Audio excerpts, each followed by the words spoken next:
it's Alejandra from the Westmont Public Library.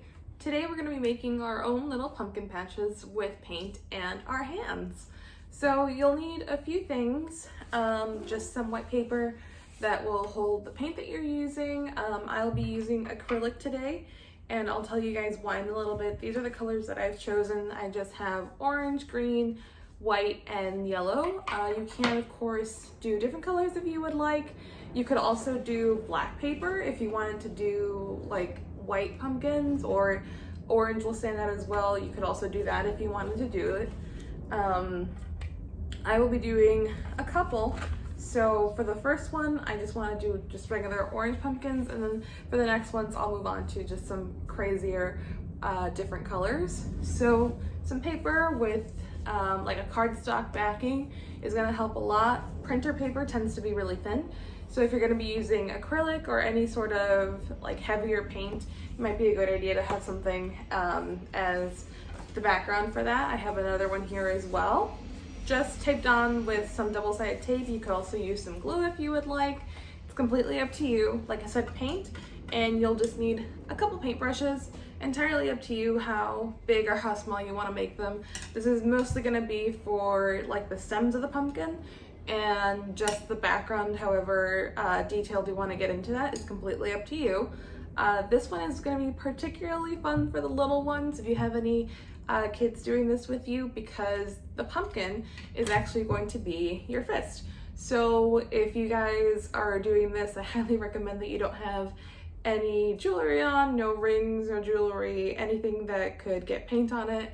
And because it's going to be painted on your hands, I would also suggest to be very careful with your clothes, depending on what kind of paint you're using. Acrylic can be a little hard to get off of clothes, particularly the lighter colors on darker clothes. It's very hard to get rid of, so just be a little careful of that and keep that in mind.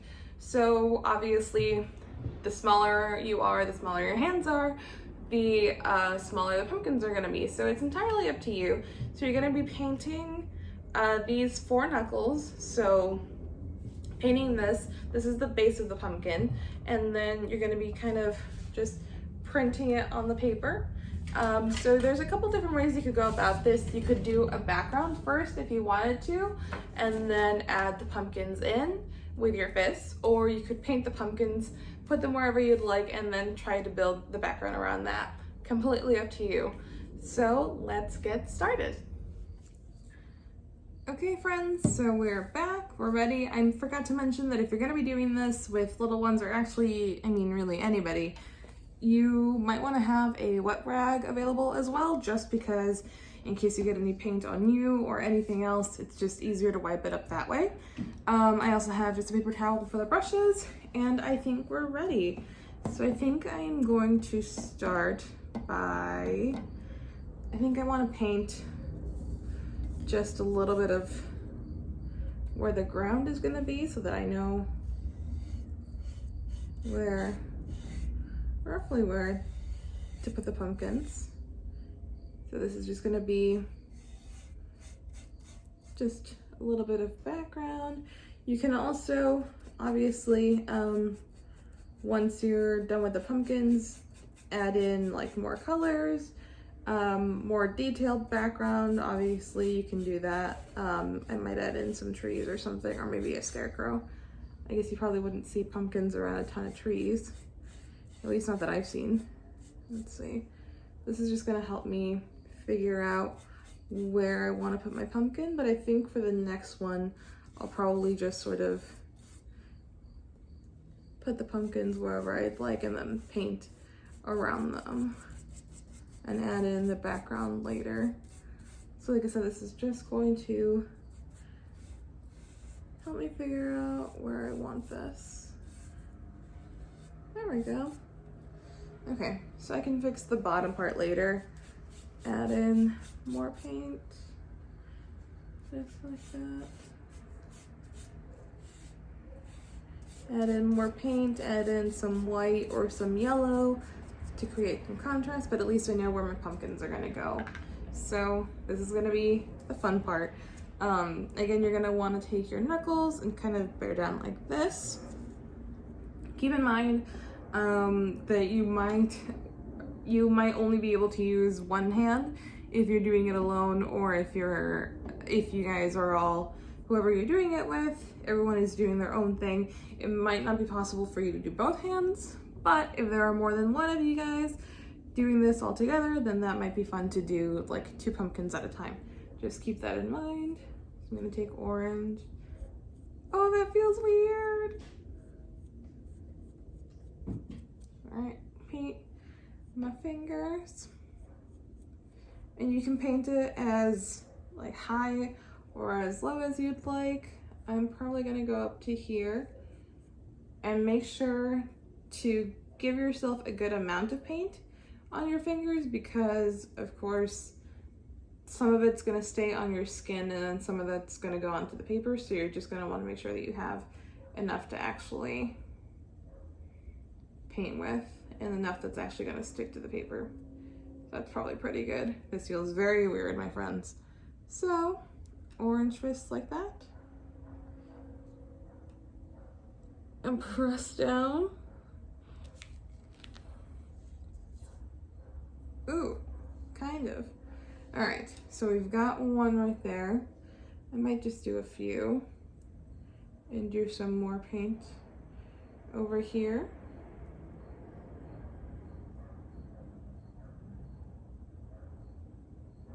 You wanna put an extra amount of paint on places where you can see that all the paint came off, because that's where the most pressure is gonna go. All right, like that. I'm actually gonna get up for this one and do it just like that, and kind of push it back and forth like you would a stamp. There we go. And I'll do one more. And keep in mind, you are gonna fill in I mean, you don't have to, but you can fill in the remaining bits of pieces like that with other colors or things like that, just to fill it in. But you could also just keep it as is. So that's entirely up to you. Got quite a bit of paint on my knuckles. I think I'm gonna do last pumpkin over here.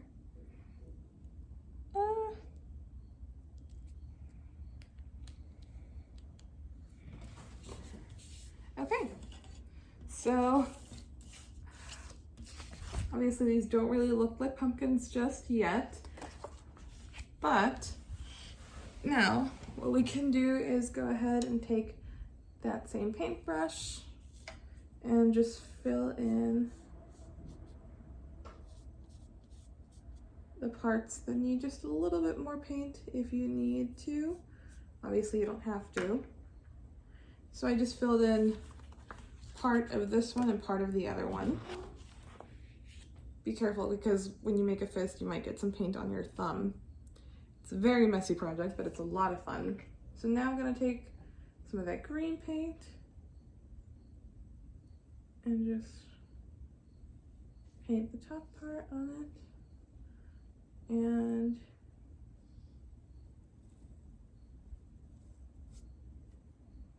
that's a really long stem,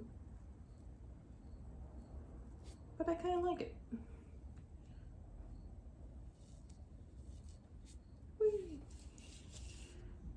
And you can also, of course, add in some yellow down here in between these spots if you don't like how it looks when it's just plain and bare.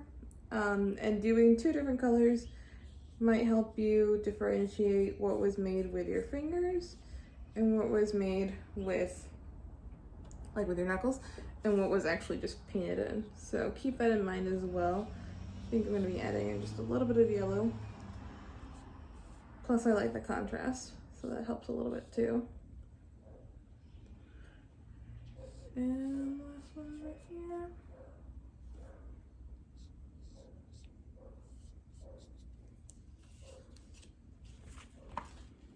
Like that. I'm really liking that. So I'm gonna go ahead and I might add in a little bit of more background to this once the pumpkin's dry. Only because I don't want to be painting with wet paint at the bottom and try and paint up here. So I'm gonna go rinse this off and I will come back and do the next one. Like I said, that's gonna be just slightly wackier colors. I think I want to do like a teal pumpkin, maybe a white one. I'm not sure how well it'll show up on the paper, but I could try that as well. And maybe like a light green pumpkin. I just feel like doing something a little different. So I'm gonna go rinse this off and I'll be right back. Okay friends, so I have cleaned off my knuckles. That dried really quickly, I will say that. I added some more paint into here. Like I said, I want to do a white, like a teal pumpkin, maybe a green one, and maybe like a purpley one. I'm really excited to do this. So I also cleaned off my brushes just so that we wouldn't get a whole bunch of orange on here because I don't really want that just yet. So I'm actually going to go from lightest to darkest because I don't really want to paint I don't want to have to clean my brush in between each time, and I don't really want to have a whole lot of overlap when I clean my knuckles. I also will definitely be using this unless you want to get up and actually rinse your hands off every time in between. But this might just be a little easier. So you're going to do some more paint on your knuckles. This still just feels really weird. I'm not going to lie, but it's so much fun. And as you can see, I did not do a background. I think I want to just do kind of like a free play with this and just put them wherever I want and then see if I can find a way to build a background around that. So get all of this just like that. Like that. And obviously you probably won't be able to see white on white a whole lot. You can kind of see it right there. So there's that. I'm gonna take my rag and wipe it off now. Obviously it's not gonna do a great job of getting all the paint off, but it's definitely better than nothing. I think I wanna do this green next. Depending on your preferences, you might end up needing to wash your hands in between. Obviously there's a lot of green on this brush right now, or sorry, a lot of white, so the green is changing colors. I actually do like that though, when the color that was on the brush before sort of mixes with the new color that you're using, so I don't really mind. Plus I have dark green for the stem, so I think having like a lighter pumpkin is actually a really nice look. I'm gonna grab some more green. Just, you can see some random little strokes there. So I'm gonna do that one right here.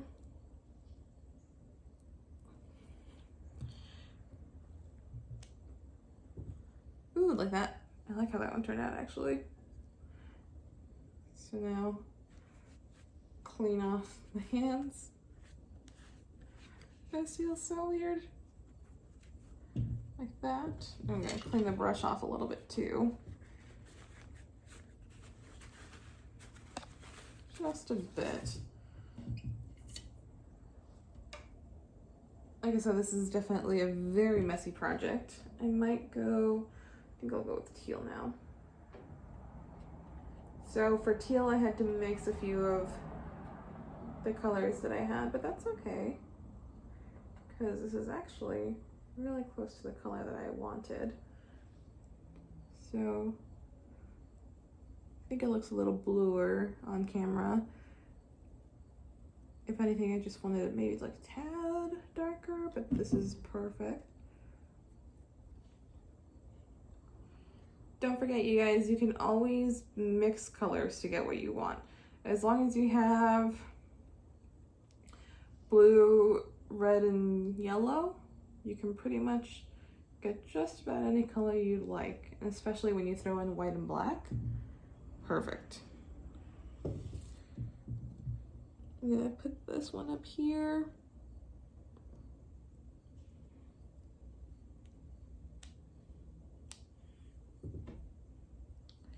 I know I should move more right there. Cheating just a little bit. And I think I'm gonna go for this purple. I'm actually not going to clean my hands or my brush this time, mainly because this is by far the darkest color that I have on the palette. And this is probably the last pumpkin that I'm gonna do on here, only because obviously my hands are very big compared to the piece of paper, so I don't have a whole lot of space for another like small one, especially if the pumpkin is actually my hand. So I'm just gonna add this in. Just like that, made sure to load up the darker colors. You can see some purple on the brush. There we go.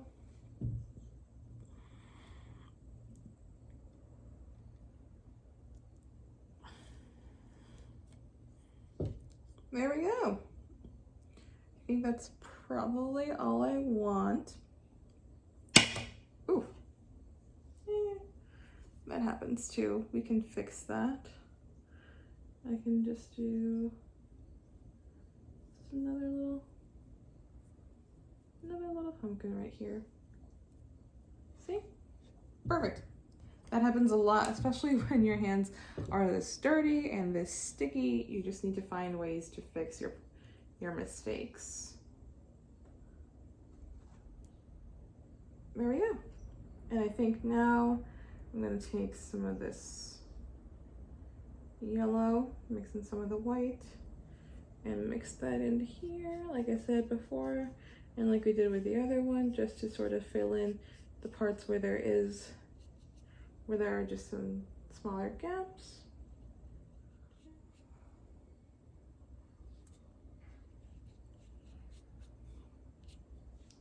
Okay. So once you're done with the knuckle part of making the pumpkins, it should look something like that. So like I said, I'm gonna let these dry and I'll decide. Oh, I forgot about this little guy. Sorry.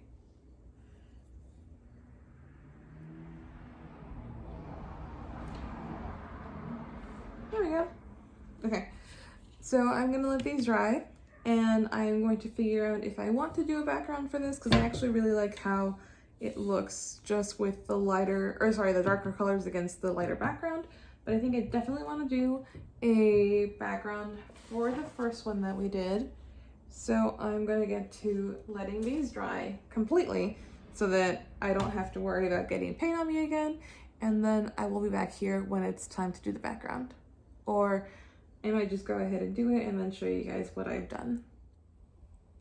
Okay friends, so I'm back and I did decide in the end to add an entire background to this. So obviously this is the grass that we started off with, but I decided to add a corn maze in the back and maybe like a sunset with some clouds, and I really like how this one turned out. And then the other one, I just decided to leave it as is. I like how strong the colors are against the lighter background, and I just like how they kind of look like free floating pumpkins. So I decided to leave this one just as is. And I think this shows that you can really do whatever you want with these. I think the cool part is that, specifically looking at this one, even though it's got everything else going on in the background as well, you can still tell that it's supposed to be a fist. And that it was made with a fist, which I think is just really cool and shows how much you can do with these. You can go in any direction. You could also try to find something to do other than a pumpkin. You can turn it into a flower or turn it into some kind of animal or something like that. And I just think that that's a lot of fun to work with. So I hope you guys have fun doing that one. Just remember, it's a very messy craft, but it's a lot of fun. Thank you so much for joining us this week, you guys. Don't forget to check back and subscribe to our YouTube channel to find more virtual programs, and we'll see you next time. Bye.